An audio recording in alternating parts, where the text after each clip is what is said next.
When it came to the characters and monsters and creatures that our heroes can encounter, we're dealing with characters and creatures that everybody is familiar with. Medusas, Cyclops, centaurs, minotaurs. One of the things that we had to do with all the characters, and I think you'll see this as you look through the concept art, one of the things that was very important to me was that when somebody looked at any of our characters, that they knew what they were. So what we could do basically there, as long as the character was down on all fours and I had 3 heads, you probably would accept that character as a Cerberus. Whether it was a werewolf, whether it was a dinosaur, you know, again, you would still accept that in our world and what we were doing in terms of building the mythology we were building, you would accept that.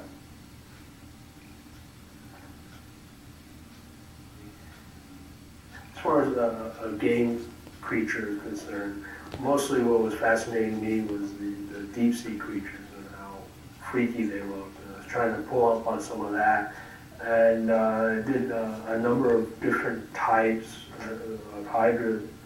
I was told the Ares would be maybe 90% elemental, 5 or 10% human, you know, and so that's kind of what I was going for on these beginning ones.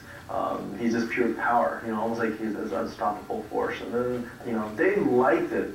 It's just he wasn't sure how we would do it. Probably was a slow transition towards being more human. So it's still kind of a huge guy, but he's got all this armor on that allows him to do all these things. So the idea was, again, to move a character into something that, again, would be a little bit more in the horror direction. And again, what it allowed us to do was get characters that were still reminiscent of what they were supposed to be in Greek mythology, but were uniquely ours. So once we started moving in that direction, again, it opened up a whole new kind of avenue of ways to explore those characters. What we really wanted to do was keep people immersed in the mythology, in the Greek mythology, but give them a different kind of experience when it came to the characters and the creatures.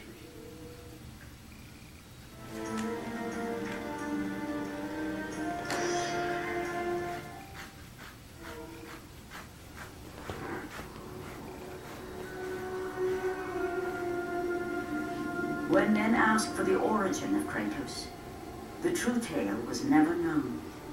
The truth is that Kratos, like all men, began life as a child. But childhood in ancient Sparta was a brutal existence. Children deemed fit and strong were trained to be warriors, the protectors of Sparta. The weaker children were caged, sent to the mountains to fend for themselves. They were not expected to survive. And while Kratos escaped the fate of the weaker children, his brother was not so lucky. The two, once inseparable, were now alone.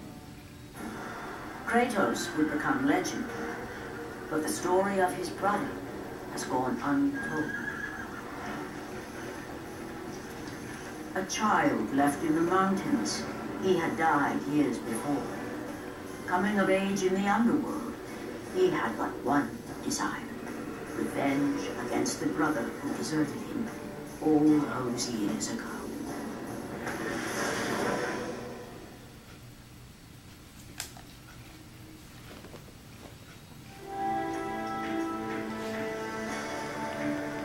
Alright. Now I'm gonna rant about the videos that we just saw. Starting off with the first video we saw, which is the concepts. And this is the character graveyard. We can see all the past designs of all the monsters before their final designs. So yeah, if you haven't noticed, a lot of time went into this, and they really went out of their way to fine-tune everything and just try to make this as unique as possible from any other video game experience from the past till now. And this is something that I want to rant about just because, honestly, it's something that I kind of wish that new game companies now would actually kind of realize, because now it's just a business for money. Because there's a lack of originality that comes with it, and then there's also just Because now I feel like video games, back in the day, I'd say up to the PlayStation 2 to the GameCube era, every game pretty much seemed innovative, and it profited because people liked the innovation that came with it. At this point, it's just newer generations of systems are just playing on old gimmicks and just trying to maximize profit while minimizing the amount of effort they need to put in their video games. Something that I've seen in a lot of companies that are kind of pushing video gamers to kind of go against them and go forget it, and it's something that I want to try and do whenever I grow up to become a video gamer. Video game designer, mind you. Let's look at the designs. Centaur original design. I originally wanted the Centaur design to be a hellish nightmare style creature. In this first design, you can see he's wearing a tribal war mask. He also has all of his skin stripped off, so you can see just tendons, meat, and veins. But as you can see, we just didn't have the texture resolution to pull this idea off. Instead of being creepy and nasty, it looked mighty unfinished, so we ended up scrapping the idea. Yet, technology of the PS2 can only go so far. So the next thing I want to talk about is the level concepts, which, like I said, there was a boss that was supposed to come before the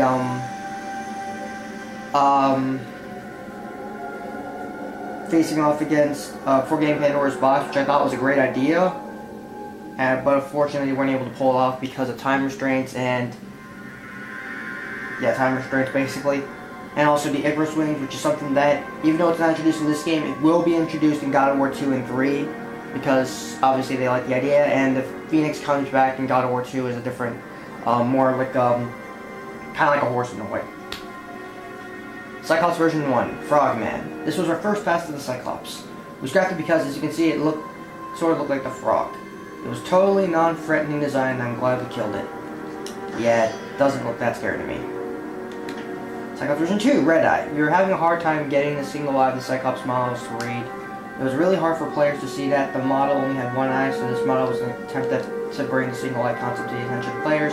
However, this attempt fell short. It just looked goofy. It kind of sucked that even our final Cyclops, the real one in the game now, still doesn't really look like it has just one eye. I'll maybe next time. Cyclops version 3, Human Face. I really like this guy. It creeps me out because it looks like a human face stuck on this beastly body. The thing is, it didn't really fit the vibe of the game. Instead, the Cyclops straight was sad and human. I actually felt sorry for it.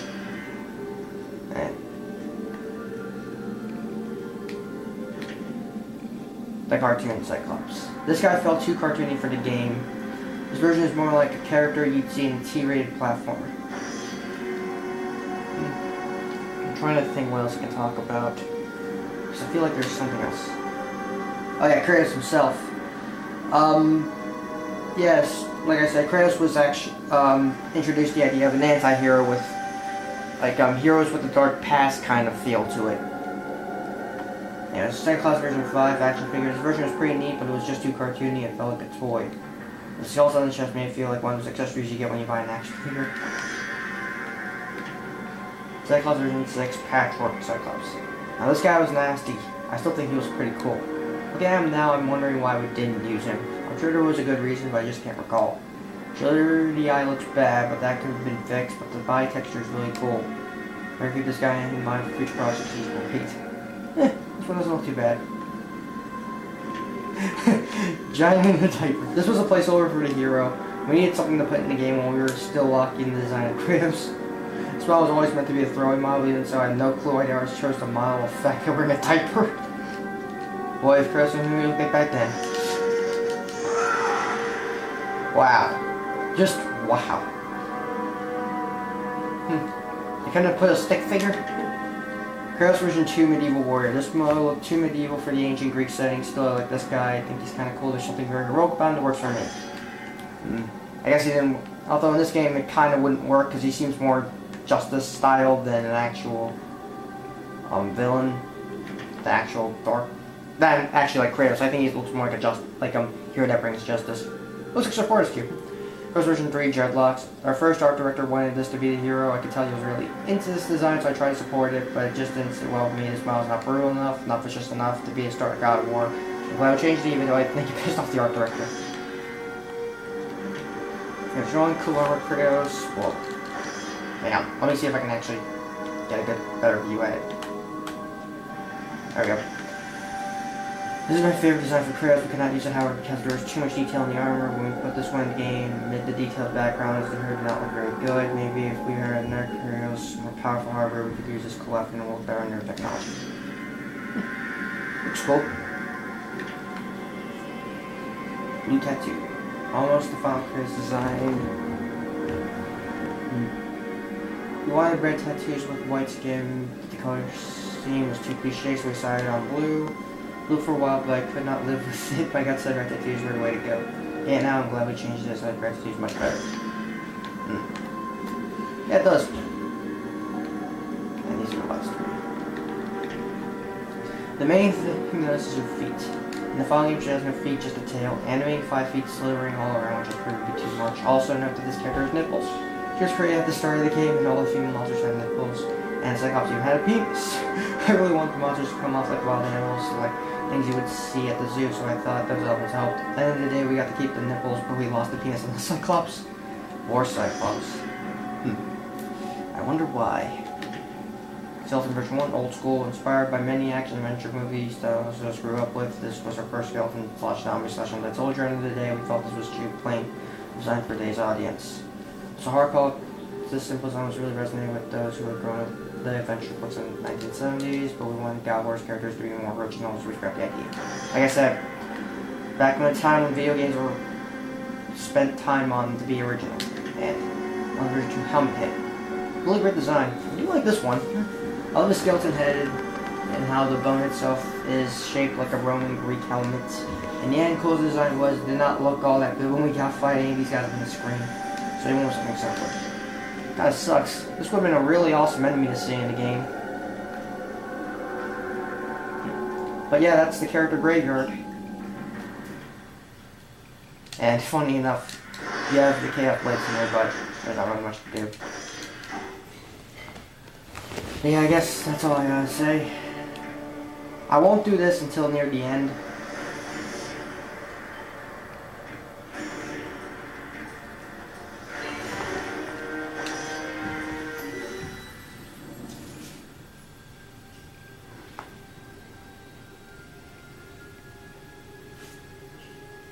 Kratos had accomplished more than he'd ever dreamed possible.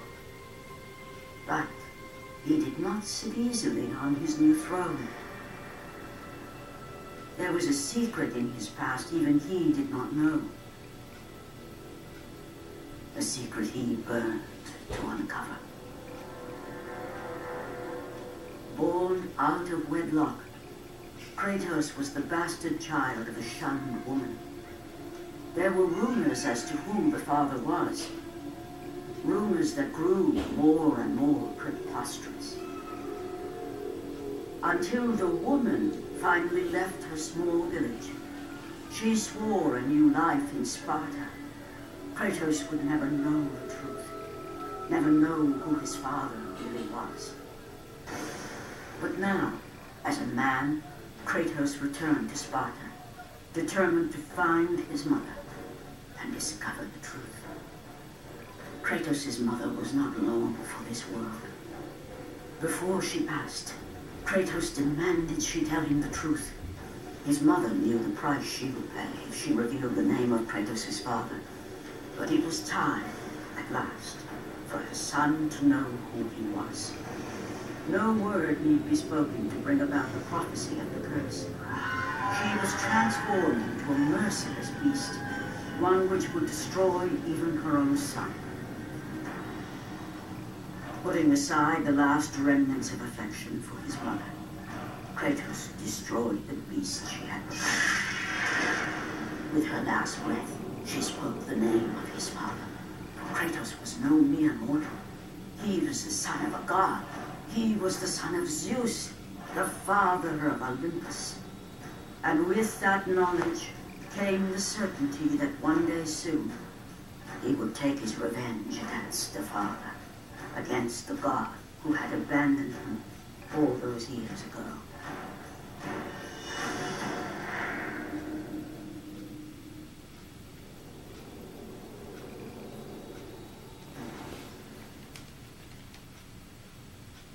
So yeah, if you wondered what the big deal was with Kratos and Zeus, this is where it all began.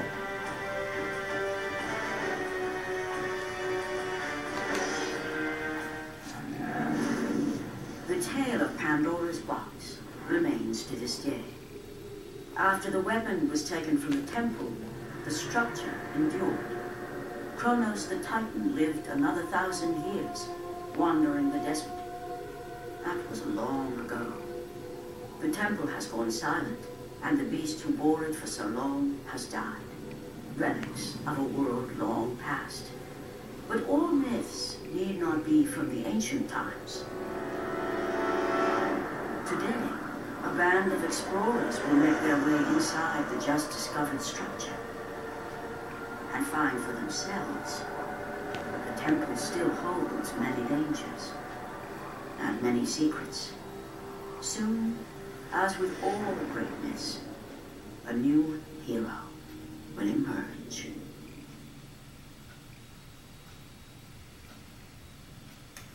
And maybe it's just part of that video feels fake just because of the way that they show Kronos. That's just me though. These two I'm gonna show as the. I'm probably just gonna show this message because I can't figure out the number for this message on my own.